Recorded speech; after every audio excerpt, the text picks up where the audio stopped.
سیدنا ابو نملہ انصاری رضی اللہ تعالی عنہ سے مروی ہے کہ وہ نبی کریم صلی اللہ علیہ وآلہ وسلم کے ساتھ بیٹھے ہوئے تھے۔ اتنے میں ایک یہودی آدمی آ گیا اور اس نے کہا، اے محمد، کیا یہ جنازے کلام کرتے ہیں؟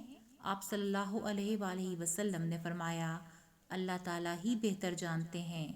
اس نے کہا، میں گواہی دیتا ہوں کہ یہ کلام کرتے ہیں۔ رسول اللہ صلی اللہ علیہ وآلہ وسلم نے فرمایا، جب اہل کتاب تم کو کوئی ایسی چیز بیان کریں تو نہ ان کی تصدیق کیا کرو اور نہ ہی تکذیب، بلکہ اس طرح کہہ دیا کرو، آمنا باللہ و کتبہ و رسلہ، ہم اللہ تعالیٰ، اس کی کتابوں اور اس کے رسولوں پر ایمان لائے ہیں۔